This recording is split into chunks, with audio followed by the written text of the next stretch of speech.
In this video, we are going to be discussing the specific material that you guys need to know when it comes to transcription in eukaryotes. So, when it comes to transcription in eukaryotes, as we explained previously with other systems, so for example, in DNA replication, we know that it is a very complex process. When it comes to transcription in eukaryotes, it is also complicated. As you can see, when it comes to the general transcription, we have transcription factors and they even have different jobs. So it is a huge complex that has to come together even before the process of transcription initiates.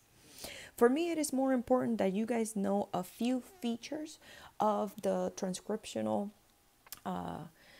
events that are going to happen in eukaryotes and not the specific details and the steps because they're very complex.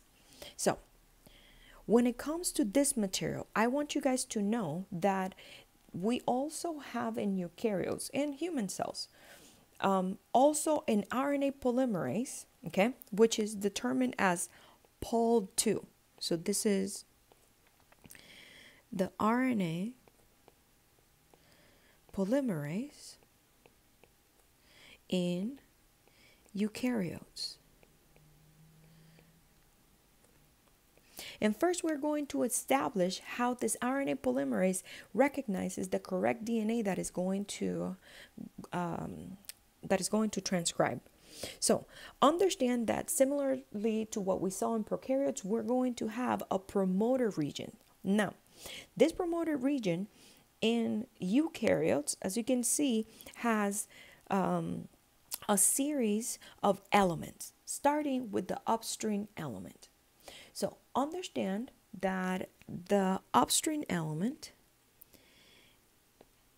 is a region where transcription factors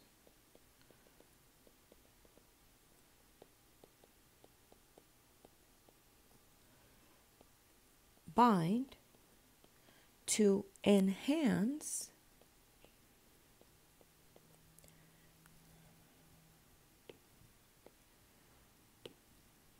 / regulate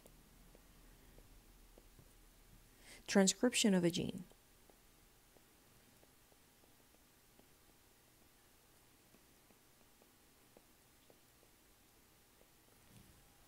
In promoters for eukaryotes, we also have what is called a Tata box.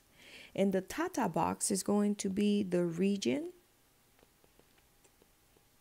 of DNA that helps initiate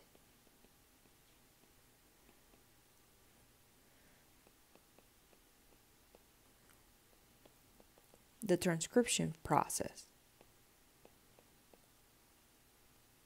Notice that it is called a Tata box because it is an AT-rich region. Then we have the initiator element, and this initiator element directs transcription initiation when we do not have a Tata box present, okay?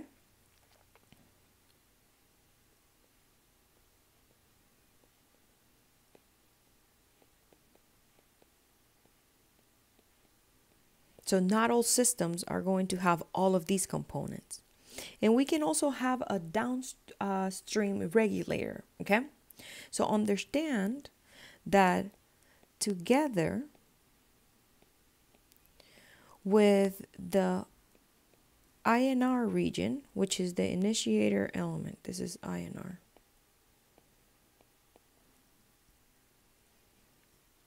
motif, this sequence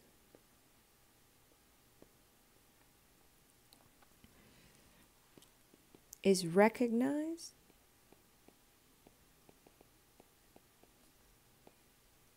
by transcription factors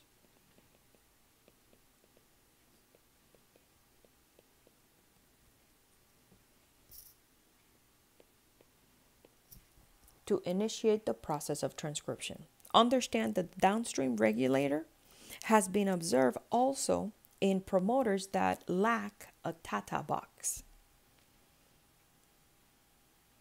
Now, one of the things that I have mentioned previously is this idea that there are certain regions in the DNA that are going to be AT rich, okay?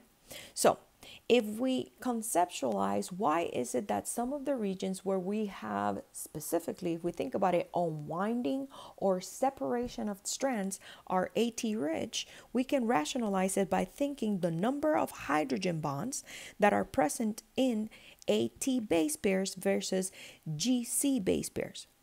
So remember that when we have an AT base pairs, they make only 2 hydrogen bonds. So when it comes to GC base pairs, remember that they have 3 hydrogen bonds.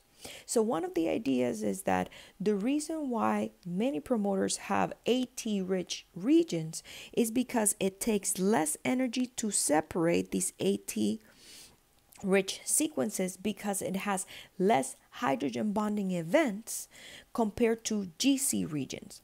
Remember that one of the things that DNA is able to do is that if you have double-stranded DNA, if you heat it, okay, one of the things that we see is that this promotes unwinding, separation of the 2 strands. If you continue to add heat, as you can see, those strands are going to be completely separated, and upon cooling, we can reform that double helix, okay? So understand that when it comes to DNA, this is a pretty stable molecule. So when it comes to denaturation, okay, we can actually renature DNA by just cooling. Another important feature that happens during RNA, and this is specifically after the RNA has been made, is that eukaryotic RNA can be modified. So it can undergo post-transcriptional RNA modifications. So what does this mean? Once an RNA has been made, specifically if in turn, for many instances, if they are going to be making protein, we need to go from pre-mRNA to mature RNA. And specifically, if you have sequences that are going to then go into protein, this is very important. But again, this is one of the things that happens to RNA in eukaryotes. So understand that when it comes to the system, this is one of the RNA structures that we talked about before. So SNRPNs, this is going to be the small nuclear RNA molecules, okay? So as you can see, a group of 5 small nuclear RNA molecules, or as you can see that they are also known as ribonucleoproteins, are going to bind to the intron portion of your RNA. Remember that this intron doesn't code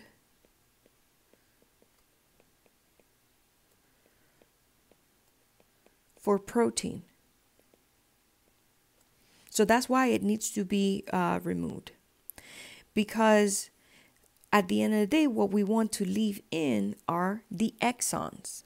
So understand that what happens overall in this modification of our pre-mRNA is that those small nuclear RNAs are going to bind to the intron, is going to cause the intron to fold, okay? And it's going to make the 5' end, okay, and the 3' ends of the introns come together, and they're going to be making a loop. the ends of the exons are also going to be moving closer and eventually are going to join. And that's why at the end of the day, the intron is going to detach and splice, and the splice sites are going to connect to make mature RNA. So the structure of mature RNA is going to contain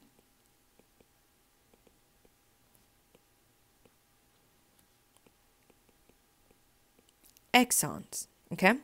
Remember that the introns are thought to be junk, because when it comes to the process of translation, which is where that mature RNA is going to head into, they are not going to be coding for proteins. Now, after we have this matured RNA, there's also other changes that need to be occurring to that RNA molecule in the process of it going from the nucleus to the cytoplasm for translation. Understand that when it comes to this, remember, this coding sequence is going to be where our exons are. And here we are going to be having some changes that are going to be present to the mRNA. So the two different types of modifications that are done on the mRNA that you guys need to be familiar with are the 5' cap and the poly-A tail. The 5' cap in eukaryotic mRNA is needed for efficient translation. And as you can see, this is how it looks like. When it comes to the poly-A tail, as you can see, is at the 3' end of the RNA molecule. It is thought that is going to protect the mRNA from degrading proteins like nucleases and phosphatases. Because one of the things is that once that RNA moves into the cytoplasm, one of the things that happens is that nucleases start acting on it, and in a way, these caps are going to be helping the molecule to be stabilized enough in order for it to be translated.